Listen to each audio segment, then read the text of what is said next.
Okay, so I left off at Luke 14, I think. I haven't been on in a while, so. Anyways, not that anyone would know that. Okay. Anyways, Jesus is talking to the Pharisees, the lawyers and the Pharisees. And he's going to heal this person on the Sabbath. And he says, "Is it lawful to heal on the Sabbath?"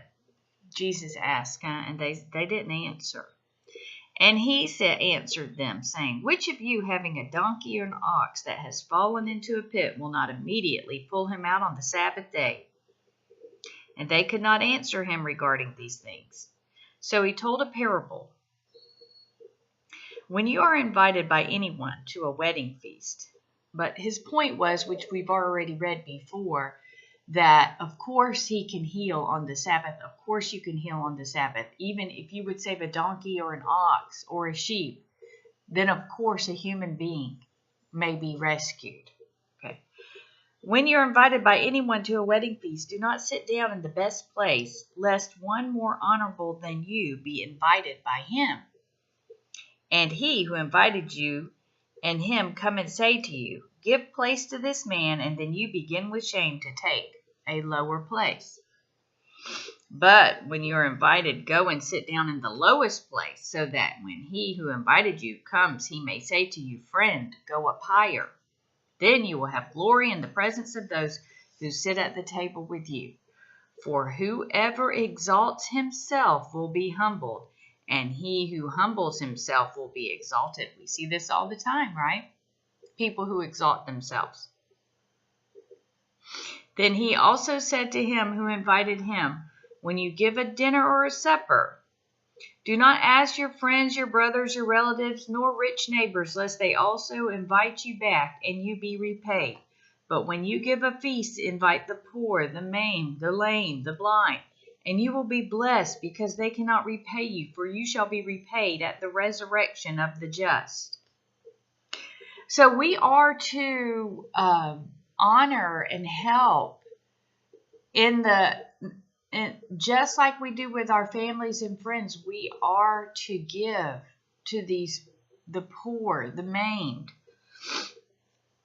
knowing they can't repay us, and doing it gladly because we don't want repayment. Because we are to do good in our hearts for God. All good things come from God. So if we're doing a good thing, it comes from God. Glory be to God in heaven in the highest. A certain man gave a great supper and invited many, and sent his servant at supper time to say to those who were invited, "Come, for all things are now ready." But they all, one accord, began to make excuses.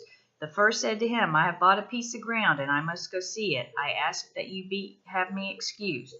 And another said, "I have bought 5 yoke of oxen, and I am going to test them. I ask you to have me excused." Still another said, "I have a married wife, and therefore I cannot come." So that servant came and reported these things to his master. The master of the house, being angry, said to the servant, "Go out quickly into the streets and to the lanes of the city, and bring in here the poor, and the maimed, and the lame, and the blind." And the servant said, "Master, it is done as you commanded, and still there is room." Then the master said to the servant, "Go out into the highways and the hedges, and compel them to come in, that my house may be filled. For I say to you that none of those men who were invited shall taste my supper." Now this is talking about God inviting us into his home as our Father. Jesus as the Son.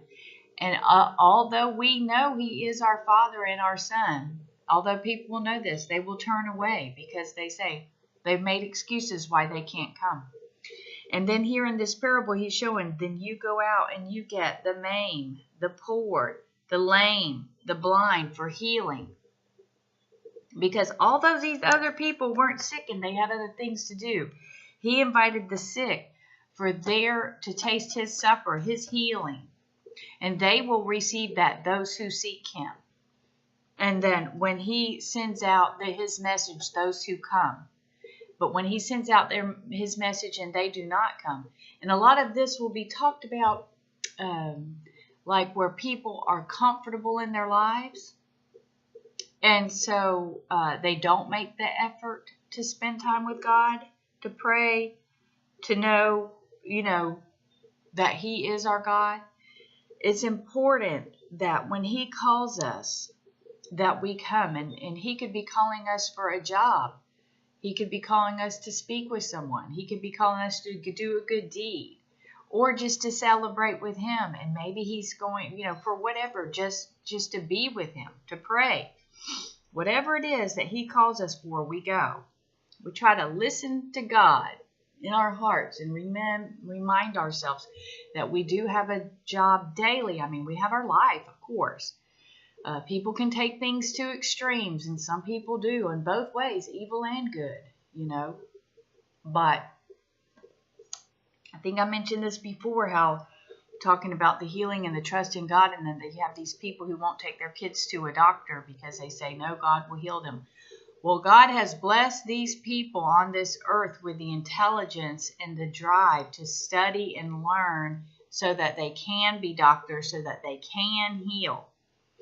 So you don't challenge God like we talked about before in the previous books, where people will challenge God and say, well, then God will do this, or when Jesus said to Satan that you're not to challenge God.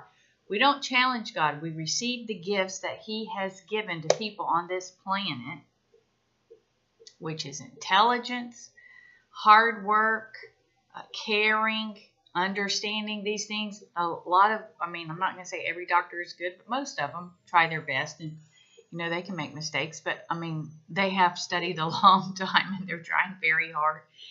And of course, you pray for your doctor's hands and your doctor's wisdom, but you have to know that these people were also put on this planet by God to do a job that he assigned them, and they have heard his calling, and they worked hard to get there. Okay.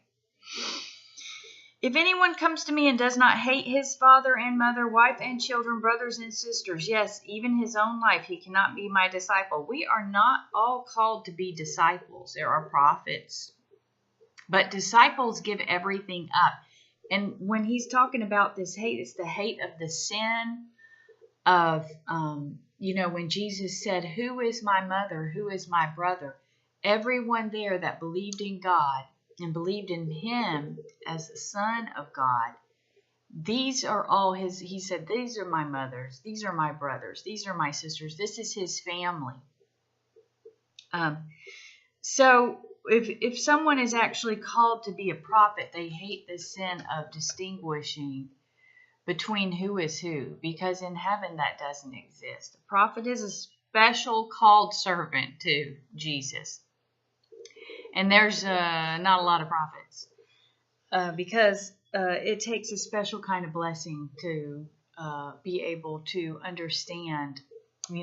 Also when Jesus was talking to the prophets, the disciples, and he said, things will be revealed to you that others will not know. This is the type of things we're talking about, that specific things are going to be revealed to him that were never revealed to us. So it's just part of it. Anyways, and whoever does not bear his cross and come after me cannot be my disciple. For which of you intending to build a tower does not sit down first and count the cost, whether he has enough to finish it? Lest, after he laid the foundation and is not able to finish it, all who see him mock him, saying, this man began to build and was not able to finish.